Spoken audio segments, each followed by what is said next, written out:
周四，国家副主席王岐山在阿斯塔纳会见哈萨克斯坦总统托卡耶夫。王岐山表示，中方愿同哈方一道，落实好两国元首共识，维护好共同的战略安全和发展利益。当天，王岐山还出席了亚洲相互协作与信任措施会议第6次峰会，并发表致辞。他表示，亚信应加强团结协作，妥善应对挑战，致力于构建亚洲命运共同体。在会见哈萨克斯坦总统托卡耶夫时，王岐山表示，习近平主席上个月成功访问哈萨克斯坦，两国元首商定推动构建世代友好、高度互信、休戚与共的中哈命运共同体，为新形势下中哈关系发展确定了方向。近年来，在习近平主席和托卡耶夫总统的战略引领下，中哈友好始终坚如磐石，中哈永久全面战略伙伴关系保持高水平运行。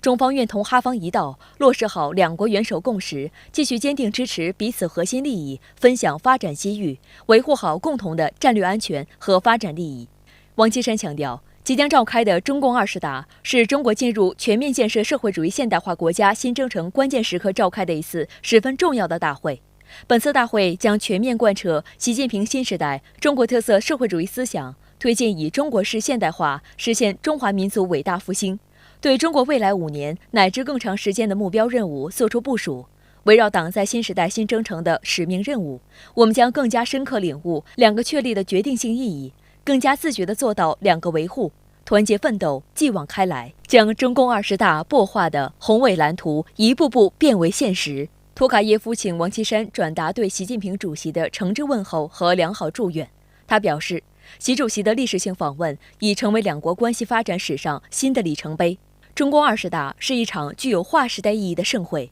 将在中国开启全面建设社会主义现代化国家新篇章，开辟实现第2个100年奋斗目标新征程。那么作为我们周边重要的国家，作为亚洲地区，对于中国外交的走向是格外关注的。所以呢，涉及到中国重大的政治议程，涉及到未来中国外交可能会出现的一些变化，各方必然高度关注。中国外交在一些关键层面是不是会有一些更多的中国智慧、中国方案提出，也是很多国家所关注的。我们可以看到的是，中国的影响力，包括在地区的影响力，在一个提升的过程当中，那么同样呢，在与外方进行交流的过程当中，我们希望更好的与周边国家来进行互动，营造更好的周边环境，为中国未来的发展开创更好的机遇。王岐山在出席亚信第6次峰会并发表致辞时表示，亚信应加强团结合作，妥善应对挑战，致力于构建亚洲命运共同体。王岐山还对亚信提出4个坚持：坚持互尊互信，落实全球安全倡议；坚持互惠互利，推动全球发展倡议落地见效；坚持互学互鉴，倡导亚洲文明和谐共生；坚持公平正义，倡导真正的多边主义，维护亚洲国家正当权益。亚信全称为亚洲相互协作与信任措施会议，是哈萨克斯坦于1992年在第47届联合国大会上倡议建立的安全问题论坛，致力于制定和落实旨在增进亚洲和平、安全和稳定的多边信任措施，加强相关领域合作。今年是亚信成立30周年。成立30年来，亚信会议拥有27个成员国、9个观察员国、5个观察员组织及5个伙伴组织，也让亚信成为亚洲覆盖范围最大、成员数量最多、代表性最广的地区安全论坛。值得注意的是，作为亚信创始成员国，中国始终积极参与亚信进程，在亚信发展中扮演重要角色。特别是2014年5月在上海举办的亚信第4次峰会期间，中方提出践行共同、综合、合作、可持续的亚洲安全观，倡议探索符合亚洲特点和各国共同利益的安全和发展道路，得到各方积极响应。王岐山此次就强调，中方始终从战略高度和长远角度看待亚信发展，将发挥好相关领域协调国作用，办好农业、绿色发展、金融、智库等领域交流合作，同各方一道推动亚信合作迈上新台阶。哈萨克斯坦总统托卡耶夫也高度赞赏中国在亚信合作中的重要作用。这一次的亚信会议，中方的参与当中，也可以读出的是，中国希望通过自己的努力来进一步强化与周边国家之间的关系，使周边国家更多的与中国之间建立互信。尤其在当前，我们看到地缘政治出现了更多不确定性的这种背景之下，中方格外强调的是建立互信、防止冲突失控等相关问题上，各方应该相向而行，而中国呢是在以身作则，在推动互信的建立。那么同时呢，我觉得涉及到地区的发展，看到在亚信的平台上，当中国注入动力的时候，带给其他国家更多的信心；而当信心得以凝聚的时候，对于亚信等重要的多边平台来说，会带给亚洲地区更多的稳定因素和未来的发展的动力。就在9月中旬，国家主席习近平自新冠肺炎疫情发生以来的首次出访就选择了中亚，受到国际社会高度关注。当时，习近平出席了在萨马尔罕举行的上海合作组织成员国元首理事会第22次会议，并应邀对哈萨克斯坦、乌兹别克斯坦进行国事访问。根据国务委员兼外长王毅的介绍，习近平主席这一面向亚欧大陆的重大外交行动，是在关键历史节点开展的一次具有里程碑意义的重要访问。当时，哈萨克斯坦总统托卡耶夫也评价道，习近平主席是一位真正的伟大领袖。而此次在与王岐山会见时，托卡耶夫就强调，发展对华关系始终是哈萨克斯坦重要的外交优先方向。哈方将坚定支持“一带一路”，同中方一道，不断巩固哈中永久全面战略伙伴关系。我们都知道，今年中国举办冬奥会的时候，当时哈萨克斯坦面临着国内的一系列的问题，但是总统仍然参加了冬奥会的开幕式。对中国的重大活动，哈方是有诚意的。尤其对于我们的周边国家来说，除了中国此前不断推动的亲诚惠容的周边外交政策，以及我们与周边国家之间在过去的若干年当中进行的积极的互动，其实呢，中国在这样的一种周边外交的设计以及相关的外交理念落实的过程当中，已经在建设和谐的周边。观察指，稳定和经略周边仍然是当前中国外交的重点。今年5月、6月，王岐山作为习近平主席特别代表，分别赴韩国、菲律宾出席两国新任领导就职仪式。在与韩国总统尹锡悦会见时，王岐山强调了中韩互为友好近邻和重要合作伙伴，并就双边关系下步发展提出5点建议。尹锡悦表示，韩方政府愿以建交30周年为契机，推动韩中关系开启新的时代。在与菲律宾总统马克思会见时，王岐山强调，中方始终把菲律宾放在周边外交优先位置，期待同菲新政府一道，推动中菲关系迎来新的黄金时代。马克思表示，菲律宾新政府高度重视对华关系，愿与中方携手应对地区挑战，推动双边关系再上新台阶。在近时期，中国看到地区形势出现一些复杂的变化，域外势力加大插手地区问题的力度，搅局地区热点问题。那么同样呢，也涉及到的是地区国家在思考和平和发展之间的关系。中国对于周边的经营，更多的是寻找利益的公约数，能够在防止误判、维护地区稳定方面能够形成合力。在这种经营的过程当中，中国不但为自身的发展营造了一个和谐稳定的周边，那么同样呢，也为地区的发展，很多国家他们自身的发展诉求带来了更多的机会。周四，在哈萨克斯坦首都阿斯塔纳出席亚信峰会期间，俄罗斯总统普京与土耳其总统埃尔多安举行了单独会晤。普京提出构想，通过土耳其向欧洲供气，也就是建设土耳其西管道新支线，让土耳其成为欧洲供应天然气的枢纽。据悉，俄土已经就此展开了谈判。那么，将北溪管道损失的运输量转移到黑海地区，普京是否意图重绘能源出口版图？欧洲能源危机究竟能否得到缓解？来看报道。普京在俄土元首会晤中提出，可以通过在土耳其建立一个向欧洲供应天然气的枢纽，将北溪管道损失的运输量转移到黑海地区。此前一天，在俄罗斯能源周论坛上，普京还表示，北溪2天然气管道的一个未受损支线可以向欧洲供应天然气，同时俄也可以将通过北溪运输的天然气转移到黑海方向，通过土耳其向欧洲供气。他强调，球已经在欧盟的球场上。俄罗斯副总理诺瓦克当天出席论坛时表示，土耳其可以成为俄对外供应能源，包括向欧洲供应能源的枢纽，建设土耳其西管道新支线将是选项之一。土耳其西是俄罗斯向土耳其及欧洲南部输送天然气的管道项目，于2020年投入运营，年输气能力高达315亿立方米。土耳其西从俄罗斯沿海经黑海海底至土耳其西北部城市基伊科伊。在基伊科伊，俄罗斯输送的天然气分为2条线路，一条通过黑海海底向土耳其供气，2线通过土耳其向欧洲南部供气。俄罗斯此番的这样的一个论调，其实是向欧洲或者说向德国释放出一个积极的信号。俄罗斯是希望通过北溪的这样的一个输油管道，或者说土耳其的这样的一个输油管道，继续的把能源关系和欧洲继续建立起来。俄罗斯不希望和欧洲因为能源管道被炸问题，使得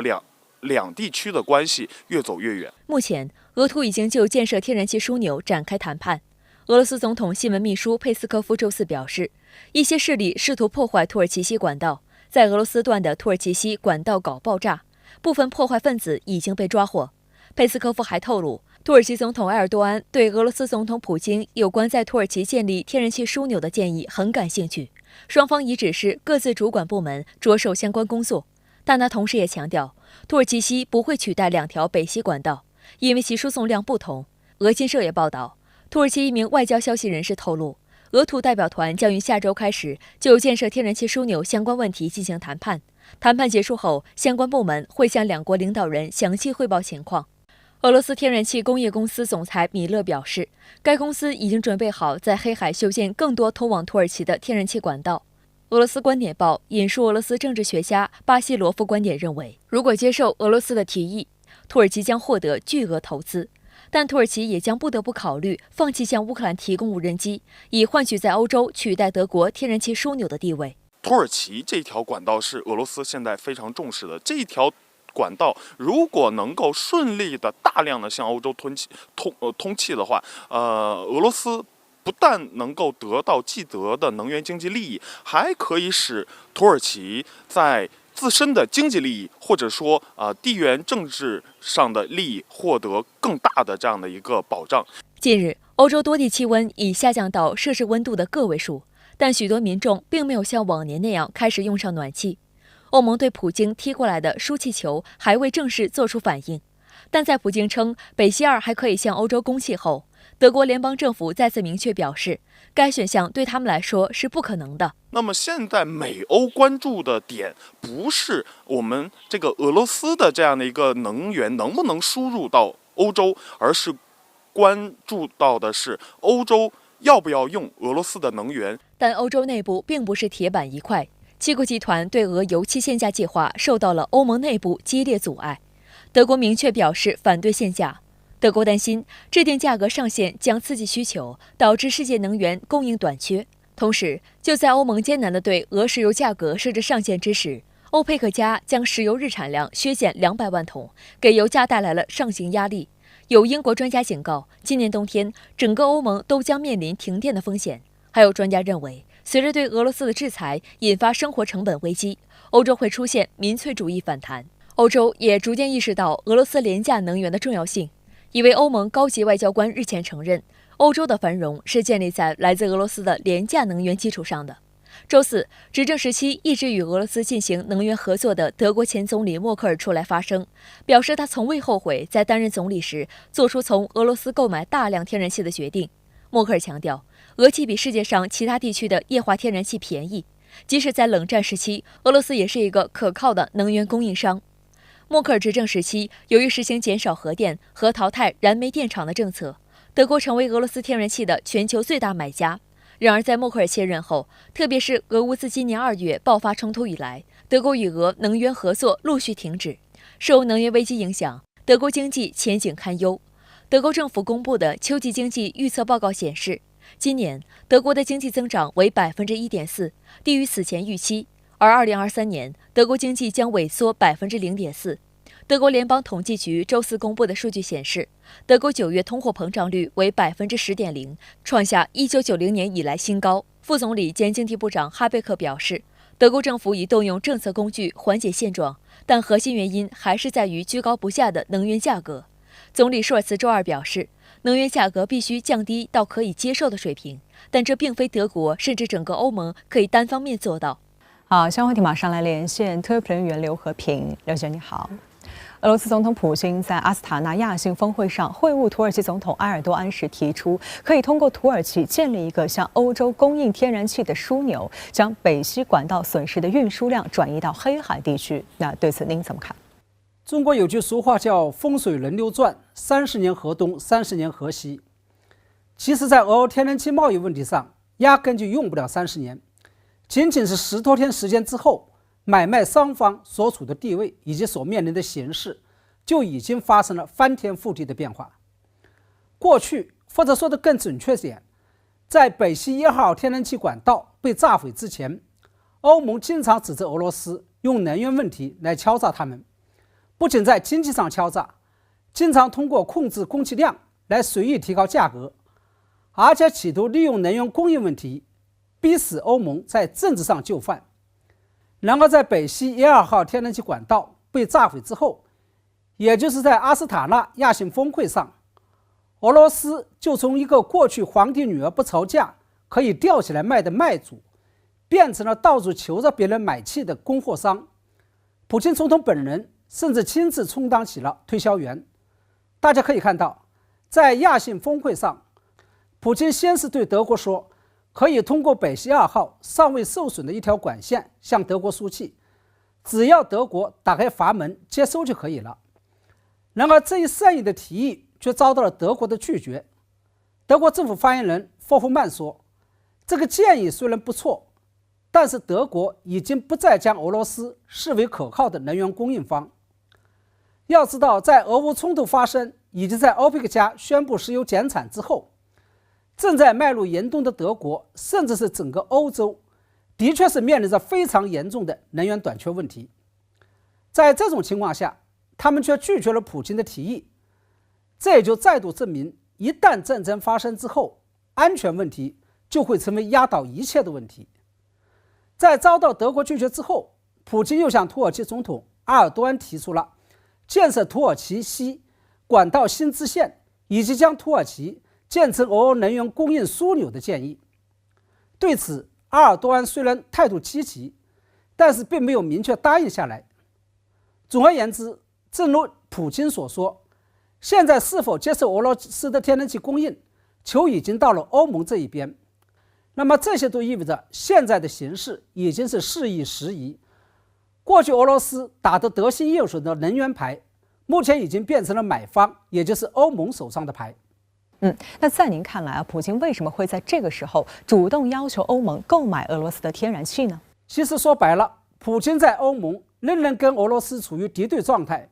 并持续向乌克兰提供大量军援，企图打败俄军的情况下，还要主动求着欧盟购买天然气，这背后无非就是钱的问题。它说明在西方国家变本加厉的经济封锁与金融制裁，尤其是拒绝购买俄罗斯天然气的情况下，俄罗斯的经济处境正在变得艰难。因为俄罗斯工业体系并不发达，经济结构单一，出口能源几乎成了其主要的收入来源。假如在这个节骨眼上，对于俄罗斯来讲，全球最大同时也是最富裕的买家欧盟不买它的能源了，那不仅俄罗斯前线的军费会出问题，军心会出问题，而且后方的经济民生与民心也有可能会出问题。也就是说，向欧盟出口能源涉及到俄罗斯前方的军事稳定与后方的政局稳定。而除了眼前即时的经济困境之外，普京主动向欧盟推销能源，还是在为俄罗斯的长远着想，为长远的地缘经济与政治格局在亡羊补牢。要知道，俄罗斯国土的主体部分虽然在亚洲，但是它一直将自己视为一个欧洲国家，同时团结欧盟对抗远东地区来自美日的威胁，更是俄罗斯长期以来一贯的国家大战略。而对于俄罗斯来讲，要将自己跟欧盟捆绑在一起，它既没有共同的意识形态和价值观念上面的优势，欧盟在这个问题上一直将俄罗斯视为异类，也没有共同的安全优势。欧盟一直将俄罗斯视为安全上的最大威胁。俄罗斯唯一能够将自己与欧盟连接起来的期待，其实就是巨额的能源贸易。一旦俄欧能源贸易渠道彻底中断，那俄罗斯不仅会失去欧洲这个最大最稳定的买家，失去一棵巨大的摇钱树，而且俄罗斯将会被排挤在欧洲的新秩序之外。不过从普京主动向欧盟推销能源中，我们也可以解读出另外的信号，普京仍然在为解决俄罗斯眼下与长远面临的困境在奔波。这个就说明他仍然保持着理性与克制，不会将俄乌冲突无限升级。那这场俄欧能源贸易博弈，尤其是俄罗斯主动向欧盟推销能源，又能够给我们带来一些什么样的启示呢？其实，无论是普京提议通过的北溪2号仅存的一条管线向德国与欧盟供气，还是俄罗斯提出准备建设土耳其西管道新支线，以及将土耳其建成俄欧能源供应枢纽，说白了，都是俄罗斯不想失去欧盟这个最大的能源买主，变着各种法子要向欧盟输气。我认为这件事情带给我们的启示有2点：其一是，在生意场上，买家和卖家其实是一对命运共同体，没有买家就不会有卖家，没有卖家也不会有买家。无论是买家得罪卖家，还是卖家得罪买家，最终都会是自残行为。其二是在商言商，做生意就是做生意，不要给商业行为赋予太多的政治、意识形态以及安全因素。然而让人感到遗憾的是，最近这些年以来，将商业问题政治化、意识形态化甚至军事化的现象，在世界范围内却是此起彼伏、变本加厉，而美国又是其中的典型。美国对华发起贸易战、科技战，以及最新的芯片禁令，其实都是在将商业行为政治化、意识形态化，甚至是武器化，以逼迫中国按照他们的要求来就范。这种现象不仅冲击到了正在进行中的经济全球化，破坏了市场交易规则，而且最终也一定会杀敌1000，自损800，甚至是杀敌800，自损1000。从这个角度上来讲，俄乌能源贸易的教训值得所有的国家，尤其是美国来认真吸取。好，谢谢刘和平先生在线和我们分享您的观点，谢谢。面对百年未有之大变局的挑战，过去10年的经验尤为珍贵。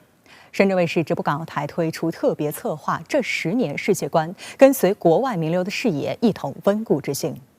2013年秋，习近平主席提出了共建丝绸之路经济带和21世纪海上丝绸之路重大倡议。经过多年努力，“一带一路”建设成果丰硕。共建“一带一路”正在成为中国参与全球开放合作、改善全球经济治理体系、促进全球共同发展繁荣、推动构建人类命运共同体的中国方案。截至2021年末，中国已与145个国家、32个国际组织签署200余份共建“一带一路”合作文件，涵盖投资、贸易、金融、科技、社会、人文、民生等领域。这一切都要追溯到2013年。当年，习近平主席在出访哈萨克斯坦和印度尼西亚时，先后提出共建丝绸之路经济带和21世纪海上丝绸之路的重大倡议。哈萨克斯坦总统战略研究所前所长苏尔丹诺夫表示，欧亚大陆腹地有许多内陆国家，这些国家无法享受海运的发展机会，而中国提出的“一带一路”国际合作倡议，为哈萨克斯坦等内陆国带来了前所未有的机遇。Мы очень заинтересованы в проекте, который Китай развивает в рамках пояса и пути. Например, сейчас мы развиваем наши связи через 5 трансграничных трубопроводов для транспортировки нефти и газа, 2 трансграничных железнодорожных перехода и 1 центр международного приграничного сотрудничества в Харгосе. По китайским данным, в первом полугодии этого года 6195 поездов Китай-Европа. Именно проект «Пояс и путь» дает нам возможность выйти на рынки Европы и Азии. 一带一路的一大重要载体是中欧班列。在疫情严重影响全球海运和空运秩序期间，中欧班列稳定开行，为全球供应链的稳定做出了巨大贡献。今年前8个月，中欧班列开行10622趟列车，已经成为国际公认的保障全球物流稳定畅通的重要生命线。而在著名的旅游胜地马尔代夫，一带一路也开花结果。2017年，马尔代夫积极响应“一带一路”倡议，成为最早与中国签署21世纪海上丝绸之路谅解备忘录的国家之一。在马尔代夫前驻华大使、中国马尔代夫文化交流协会创始人莫瑞德眼中，“一带一路”是中国国家实力和信誉的象征，为马尔代夫带来了前所未有的发展机遇。针对一些西方国家炒作所谓债务陷阱的谬论，莫瑞德反问：在“一带一路”之前，为何没有一个西方国家愿意帮助马尔代夫扩建机场？旅游的最重要的地方是联系的 connectivity。到目前没有国家想到把马尔代夫扩大这个机场，但是通过这个“一带一路”的一个项目来扩大我们的机场，让我们现在可以一天可以有好几十班飞机可以落到马尔代夫的机场，所以这些事情是中国做的。2018年，南美明珠乌拉圭正式加入“一带一路”倡议，成为首个与中国签署“一带一路”合作谅解备忘录的南方共同市场国家。此后几年间，两国贸易额不断增长。2021年，乌拉圭对华出口总额创下新高。That has put the Chinese economy in the center of the economical development and economical growth of the whole planet, and that has incredible impact in every single economy in the world, even in the Uruguayan economy that is probably one of the most distant ones geographically, but it's very, very close in terms of interdependence and cooperation. Uruguay has an economy that is extraordinarily complementary to the Chinese economy, and for instance, this last month, 34% of what we export to the world has come to China. So 34% of our work and our efforts are focused on the China market, and this is very important. And I think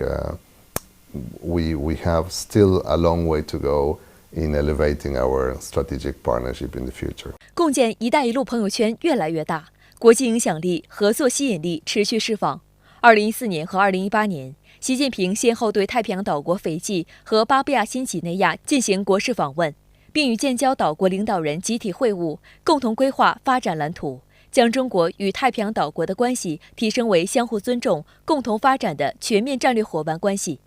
今年5月下旬至6月上旬，国委原兼外长王毅应邀访问南太8国，并主持召开第2次中国太平洋岛国外长会，同岛国增进互信、凝聚共识、扩大合作、深化友谊，从而为中国与太平洋岛国共建“一带一路”奠定坚实的基础。First foreign ministers meeting, we have witnessed how China has moved forward and has ensured that the outcome of those meetings are being implemented in a tangible way.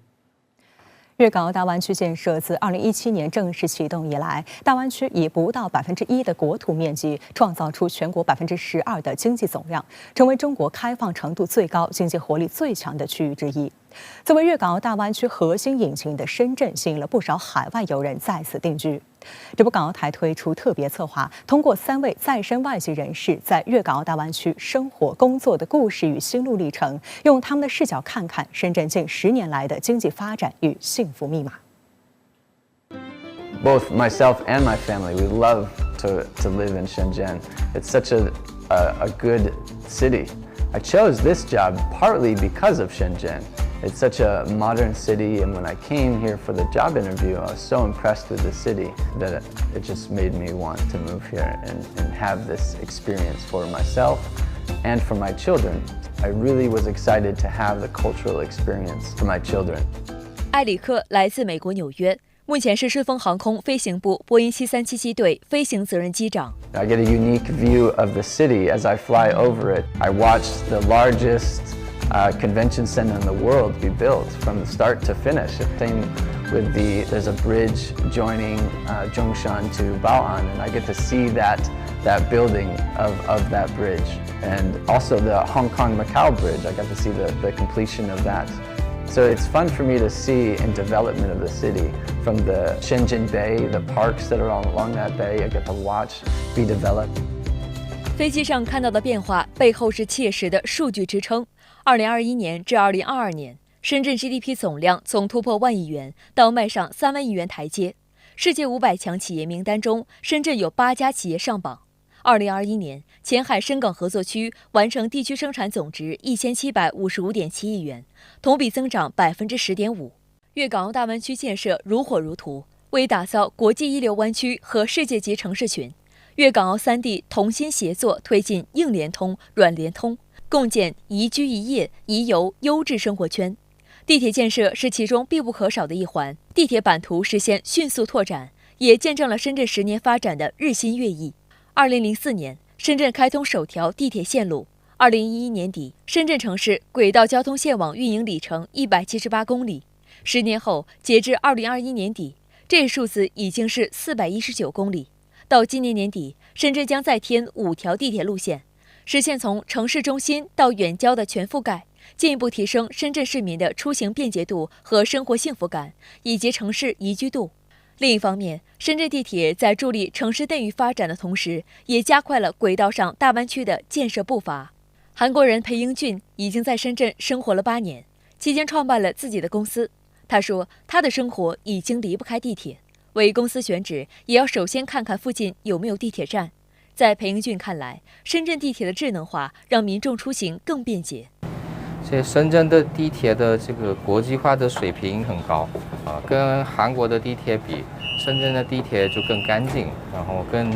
其他英国、美国国家呀相比，深圳的地铁是世界一流的。尤其是那个深圳的 IT 技术发达嘛，所以我们上地铁的时候不用买票，都是用手机刷卡，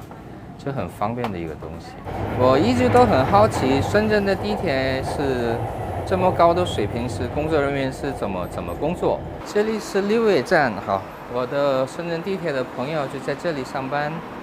我待会儿可以去探班一下他们工作的情况。此时大约是凌晨0点40分，深圳地铁3号线横岗路段的最后一辆列车结束载客任务，顺利下班回库。90后深圳地铁车辆检修工陈自弼与他的2名搭档有条不紊地完成了接车任务。现在我的同事已经挂好牌了，然后他做2侧的一个作业，我们先到车里进行一个车里作业。就是走下面哈。对，要走进去。然后进去之前，我们会先准备好这个工器具，就是手电筒，还有这个等一下画线笔，等一下会用到啊。然后双刃剑。哇，小心啊！小心啊！小心一点。你看到的这一根黄色的线，知道叫什么线吗？黄色的线。对，黄色线、红色线都有。这一根的话，我们叫防松线。防松线的作用，假如说它错位了，就是这表明这个螺母已经松动了。松动之后，我们要进行一个加固，或者说重新更换。我们方方面面所有车上的防松线，我们都要检查的。